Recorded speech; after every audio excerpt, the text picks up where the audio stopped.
자, 안 박사님.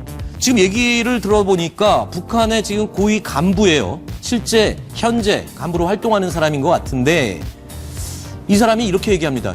외장 휴대용 배터리 좀 갖다 달라고. 네, 네. 그럼 제가 지금 들고 나와봤습니다. 보통 이렇게 휴대전화나 전자기기를 충전하기 위해서 들고 다니는 보조용 배터리거든요. 네. 이게 남한에서도 젊은 사람들이 주로 많이 사용을 하는데 북한 간부가 지금 이거를 갖다 달라고 얘기를 하는 거잖아요. 그렇죠. 그러니까 북한은 이게 종전이 잘 되고 네. 그러다 보니까 저 배터리가 아주 절대적으로 수요가 높은 겁니다. 아, 그리고 또 그만큼 오히려 우리 한국 사람들보다도 북한 사람들이 뭔가 이 한국의 드라마라든가 이게 몰래 보는 것이 많습니다. 네. 그러다 보니까 공식적으로 사용하는 것보다는 비공식적으로 배터리가 많이 방전되니까 저걸 갖다 달라. 그러니까 저게 아주 지금 평양에서 대단히 인기가 높다고 합니다. 그렇군요. 그리고요, 지금 시청자들께서는 아니 지금 평양에 있는 고위 간부하고 어떻게 전화 통화를 했을까 궁금하실 겁니다. 최근에 김정은 위원장이요, 고위급 간부들 일부에게 휴대전화를 마음껏 사용하도록 허용을 했다는 거 아닙니까? 네. 저 통화 이제 뒤에 또 통화된 내용으로 나오는데 네. 2,000명에게 무려 2,000명이면 이제 이 사람들이 전부 당 간부만이 아니고 경찰총국 또는 무역성 장한 외화를 볼 수 있고 첩보를 입수할 수 있는 사람들에 한해서는 네. 2,000명에게 동남아와 중국 심지어 몽골까지 다 통화할 수 있는 권한을 부여했다면 마음대로 통화를 이제 해라. 네, 언제든 통화하라. 네. 단지 이제 한국이나 일본은 제외한다. 한국과 일본은 제외입니까? 예, 이것은 이제 아마 시크릿 문제도 있고 또 황색 바람이 들어올까봐 겁이 나서 아마 그쪽은 차단벽을 치고 네. 그 나머지 안에서는 이거 얼마든지 하라. 그 대신 외화를 보러 오라. 외화를 보러 와서 이 공화국 창건 구구절을 빛나게 하는 대가로 이제 시혜를 베푸는 것이지 아하. 공짜로 베푸는 건 또 아니라고. 그러니까 전화를 아주 파격적으로 전화를 마음대로 사용할 수 있도록 허용은 하되 대신 돈을 벌어오라는 거죠. 외화벌이를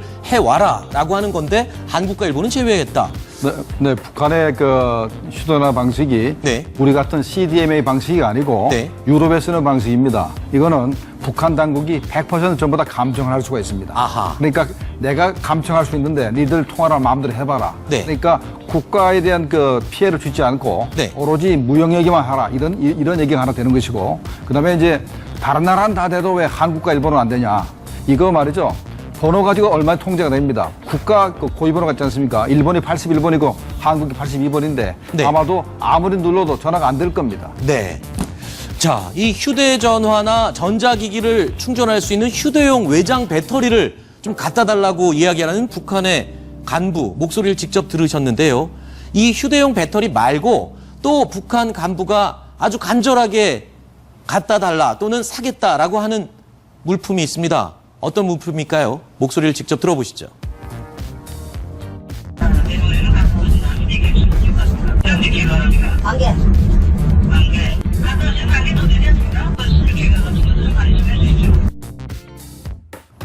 자, 휴대용 배터리 말고도 USB 메모리를 좀 갖다 달라는데 10,000개면 어마어마한 양인데 그것도 지금 부족한 것 같아요. 좀 더 갖다 줄 수 있느냐? 16기가짜리 메모리 USB를 좀 더 갖다 달라. 16기가면은 상당히 조장 용량이 많은 건데 제가 네. 볼 땐 그냥 공 USB가 아니라 빈 USB가 아니라 저 안에 뭔가 담겨진 걸 아하. 요구했을 가능성이 대단히 높습니다. 네. 그러니까 아마 한국의 드라마나 또 중국의 무슨 영화나 이런 것들을 북한 주민들이 수요가 높은 걸 저걸 10,000개를 가져가면은 저 간부가 저걸 또 장마당에 내다 팔면은 10만 개, 20만 개 이상의 돈을 벌 수가 있는 겁니다. 그렇기 때문에 저 사람은 저걸 갖다가 또 외화도 벌고 자체 장사도 하고 이런 목적으로 이제 저 USB를 요구하고 있는 겁니다. 네. 자, 그러니까 USB 메모리가 굉장히 유용하게 쓰인다는 것은 여러 번 언급이 됐었는데 굉장히 USB 메모리에 대한 집착이 커 보입니다. 그러니까 USB 하나가 16기가면 우리도 10,000원이 넘을 겁니다. 그렇죠. 근데 저게 그러면 10,000개를 가져가라 했으면은 일단 쉽게 계산해도 수억 원어치를 가져오라는 얘기인데 그걸 갖다가 이제 팔만한 충분한 시장도 있고 네. 또 자기가 그걸 기부할 수 있는 돈의 능력도 있다는 거 보니까 참 어마어마한 규모로 이렇게 네. USB를 이제 수입해 가는데 그 USB에 뭐 주로 담기는 것들이 우리 한류가 가장 많을 가능성이 있고 네. 그래서 우리가 이제 보면은 최근에 평양에 있는 그 패션이라든가 네. 여성들의 그 복장들 그다음에 이제 이런 생활 풍습 같은 경우도 상당히 한국을 닮아가는데 네. 바로 이 USB가 그런 역할을 하지 않았나 이런 생각이 듭니다. 그렇군요. 자, 이 전화 통화가 자유롭게 풀린 일부 간부들 저렇게 필요한 물건들을 갖다 달라고 중국 사업가들에게 이야기를 하고 거래를 하는 모습을 내용을 확인할 수 있었습니다. 그런데 가장 중요한 건 외화벌이겠죠. 외화를 벌기 위해서 북한 간부들 이것까지 팔기 시작했습니다. 뭘 팔까요? 대동강과 압록강 바닥에 있는 모래를 파는 것 같습니다. 들어보시죠. 모래는 지금 실장 중에서 이런 모래 좀 만나는 건데 압록강 모래하고 저 대동강 모래 그거 좀 빨리 문제 추진하면 좋겠어. 바다는 아니고 배는 몇 톤짜리 들어오는 걸로 얘기하시나? 거기는 5,000톤. 불탔어. 아니 신날 배가 5,000톤. 아, 그러니까 5,000톤짜리 배를 들여와서 대동강이랑 압록강 모래를 퍼다 판다는 거 아닙니까? 그렇죠. 이 모래, 북한이 이제 모래, 자갈이, 모래가 나오면 또 반드시 자갈도 같이 따라 나오는데 이 중국도 이제 단동이나 이런 데 보면 건설붐이 상당히 높이 일고 그렇죠. 또 그에 따라서 또 신우주도 이제 건설붐이 제일 빠른 게 지금 신우주 아니겠습니까? 네. 근데 이제 북한은 그 압록강, 대동강, 그 다음에 이제 청천강 모래 자갈까지 팔면 이건 뭐 정말 그냥 노다지가 되는 겁니다. 모래 그렇군요. 자갈이. 그러다 보니까 중국에 지금 저거 팔고 있는데 이것은 결국 대북 제재와는 무관하게 지금 은근히 이렇게 외화벌이가 북한에 잘 되고 있다는 거 이것도 아하. 상당히 놀라운 일이죠. 사실 건설에 있어서 모래와 자갈 골재는 굉장히 중요한 재료일 뿐만 아니라 가격도 비싸거든요. 사실 남한에서는 건설 경기가 붐이 있을 때 모래가 부족해서 강모래가 부족해서 바다모래 씻어서 쓰기도 하지 않습니까? 그래서 우리가 10년 전까지, 네. 그러니까 노무현 정부 말까지 우리가 북한 모래를 이제 사다가 썼었습니다. 네. 그래서 이제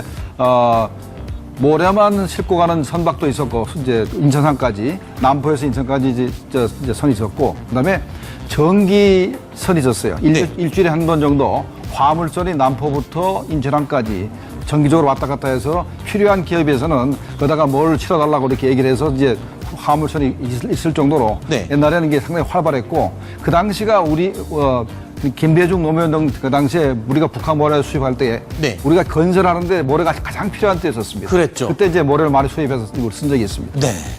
자, 지금 보니까 간부들이 전화 통화를 저렇게 원활하게 할 수 있게 되면서 일부 확인한 것만 지금 USB 메모리 또 휴대용 배터리 그리고 압록강 대동강의 모래 이거 말고도 그럼 굉장히 많은 품목들이 중국 사업가들과 연결돼서 팔고 사고가 이루어지고 있다는 소리겠군요. 그렇죠. 그래서 이제 뭐 치약, 치솔에 식용유까지도 아마 이제 구구절 때는 또 김정은 위원장이 북한 주민들이 뭔가 선물을 또 줘야 됩니다. 이제 네. 선물도 또 많이 들어오는데 저렇게 하다 보니까 저 모래라든지 뭐 자갈이라든지 이런 걸 수출하는 사람들이 이제 권력기관과 공탁을 하고 거기서 이제 신흥부자가 자꾸 생겨나고 네. 어떻게든 보면 또 북한에서 뭐 시장 경제가 활성화되니까 좋긴 좋은데 이것이 결국 북한의 우리 제재가 약화되는 이런 계기가 된다면 안 될 것입니다. 이게 대북 제재, 지금 유엔의 대북 제재, 그리고 미국의 독자적인 대북 제재, 우리 정부의 대북 제재 이런 것들하고는 관계가 없는 건가요? 저렇게 대동강 모래 갖다 팔고 하는 거? 일단은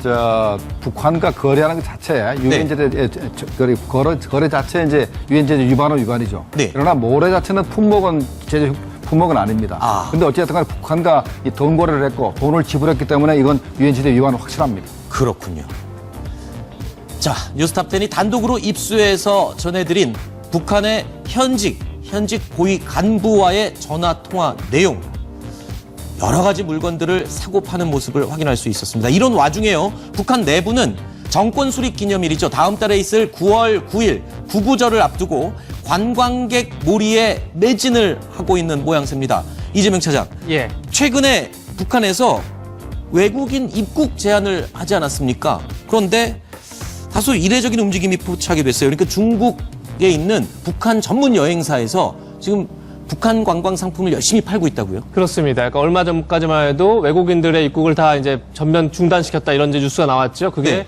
평양 내 이제 호텔 개보수가 이유라고 했는데 그렇기 때문에 혹시 뭐 구구절을 앞두고 시진핑 주석이 방문하는 거 아니냐 뭐 남북 정상회담 때문 아니냐 여러 가지 추측이 있었는데 그랬죠. 갑자기 중국에서 이제 중국에 본거지를 둔 고려 투어스라는 항공사에서 네. 이달 말부터 다시 비자 발급이 재개된다. 네.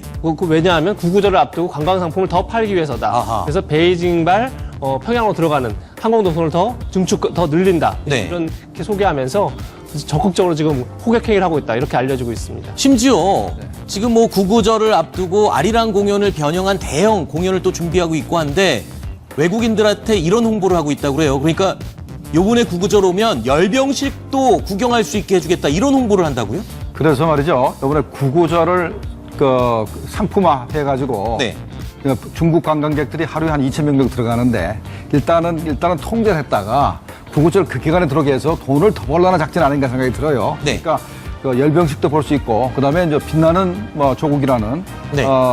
그 아리랑 공연 같은 그렇죠. 매스 게임이죠. 매스 게임 그런 걸 구경시키기 위해서 돈을 많이 그렇게 확보를 하려고 네. 오히려 통제를 했다가 한꺼번에 풀어가지고 네. 구구절 때 대목을 보려고 그런 거 아닌가 이런 생각이 듭니다. 지금 방금 말씀하신 집단 체조 공연이 전 세계적으로 희귀한 공연으로 유명하잖아요.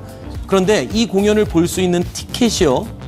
무려 103만 원까지 거래가 되고 있다. 아, 이게 사실입니까? 그렇게 비싸게 거래가 되나요? 예, 북한의 이제 관광 총국이 운영한 사이트에 소개된 내용입니다. 네. 북한 소개한 거기 때문에 틀림없겠죠.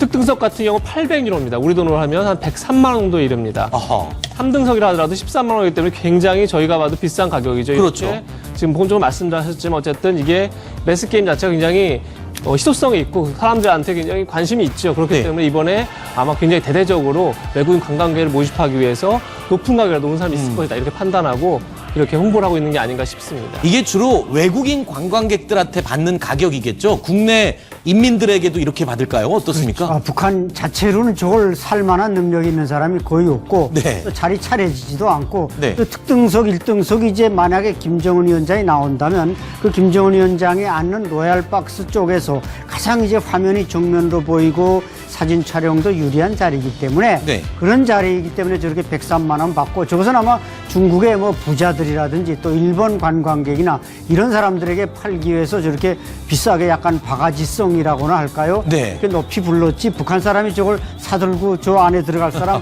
한 사람도 없다고 봅니다. 그렇죠. 5년 만에 재개되는 북한의 대규모 집단 체조 공연을 볼 수 있는 티켓이 최고 103만 원짜리까지 거래가 되고 있다고 하는데 도대체 이게 어느 정도 비싼 티켓인지요? 저희가 유명한 공연과 비교를 한번 해봤습니다. 자, 플라시도 도밍고의 공연 그리고 조용필의 공연과 한번 비교를 해봤는데 글쎄요. 최고가가 103만 원이었고 조용필 씨의 공연이 9월 달에 최고 공연 티켓이 15만 4천 원이고요. 플라시도 도밍고의 공연 최고가가 55만 원입니다. 그리고 북한의 이 체조 공연 103만 원. 상당히 비싼 가격인 걸 한눈에 알 수 있겠죠. 그러니까 2008년에 아리랑 공연할 때 특등석이 300불, 한 30만 원이었습니다. 그렇죠. 근데 지금 103만 원으로 뛰면 한 3, 400가 꽁충 뛰었다는 건데 네. 그만큼 이번에 아마 북한이 구구절 이 소위 그들 말로 이제 대승리자의 대축전을 뭐 승리자의 축전이라기보다 뭔가 좀 외화를 좀 벌어들이는 그런 수단으로 이용하는 것 같은 느낌. 원래 103만 원 아니었고 이전에 5년 전에는 30만 원 정도였는데 네, 30만 원 정도. 이번에 아주 대목을 잡은 셈 쓰는 것 같네요. 아마도 북한 스스로가 네. 현재 너무 가격을 높이 책정했다고 스스로 아직 반성할 겁니다. 아마 반 정도 깎아줄 것 같은 생각이 들고. 아, 이거 누가 사겠습니까? 그래서 너무 비싸죠. 네, 너무 비싸니까요. 그런데 그 전에 300불 할 때도 네. 우리 대표단이 북한 갔을 때 우리한테도 300불 내고 이제 보라 그랬는데 네. 그때도 우리가 돈 내기가 좀 부담스럽다고 그런 적이 있는데 뭐 지금 현재 800유로를 달라 그러면 아마 우리도 보기 힘들 것 같습니다. 그렇죠.